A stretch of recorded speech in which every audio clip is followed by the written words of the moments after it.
शिक्षा का मंदिर चला रहे कानपुर नगर के इंडिया गठबंधन के प्रत्याशी आलोक मिश्रा का के न्यूज में एक नया और चौंकाने वाला खुलासा आपके सामने होने जा रहा है। दरअसल आप भी प्रत्याशी के बारे में जानकर चौंक जाएंगे। पहले तो जनता प्रत्याशी आलोक मिश्रा को शिक्षा माफिया के रूप में देख रही थी। अब ऐसे में शिक्षा माफिया बन चुके आलोक मिश्रा के ऊपर 420 के लगभग 6 से 7 मुकदमे सामने आए हैं।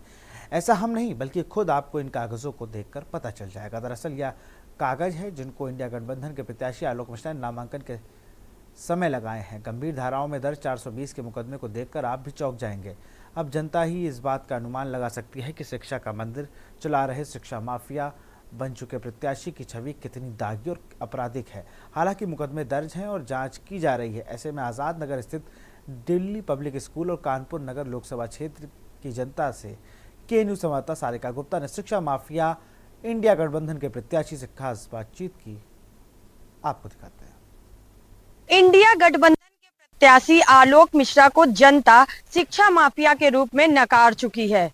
हम इस वक्त डीपीएस स्कूल के बाहर खड़े हैं। आपको बता दें, यही वो शिक्षा का मंदिर है जहां पर प्रबंधक के रूप में आलोक मिश्रा जो है यहां पर कार्य करते हैं और यहीं पर हजारों बच्चे हैं जो शिक्षा लेते हैं। लेकिन आपको आज एक के न्यूज में चौंकाने वाली खबर बता रहे हैं कि आलोक मिश्रा जो इंडिया गठबंधन के प्रत्याशी हैं उनके ऊपर 420 बीसी की धाराओं में जो गंभीर धाराएं होती हैं 400 बीसी की, उन पर लगभग 6 से 7 मुकदमे दर्ज हैं। ये बताइए, आपके जो इंडिया गठबंधन के प्रत्याशी हैं उनके ऊपर 400 बीसी के लगभग 6 से 7 मुकदमे दर्ज हैं। क्या ऐसे प्रत्याशी की जीत होनी चाहिए? बिल्कुल नहीं, बिल्कुल नहीं। अगर इस प्रकार की गंभीर धाराओं में किसी भी कंटेस्टेंट के खिलाफ धाराएं लगी हुई हैं किसी भी थाने में, तो ये अपने आप में बहुत गंभीर होता है।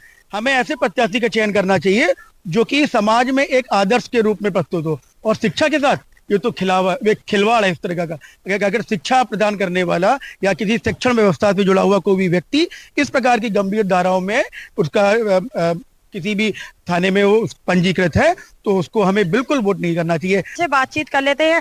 आप भी उनके स्कूल के बाहर खड़े हुए हैं, आपको क्या लगता है इस यहाँ के जो प्रबंधक है इंडिया गठबंधन के प्रत्याशी भी हैं और उनके ऊपर कई केसेस हैं, गंभीर धाराओं में हैं, तो क्या उनकी जीत होनी चाहिए? ऐसे लोग जो भी संलिप्त हैं इन सब चीजों में, इन लोगों को कभी भी हम लोगों को प्रत्याशी बल्कि बनाना ही नहीं चाहिए। प्रत्याशी अगर बन भी गए वो तो उनको वोट तो बिल्कुल नहीं देना चाहिए, क्योंकि हम लोगों का कभी भी ऐसा समर्थन होना ही नहीं चाहिए इन लोगों के साथ में।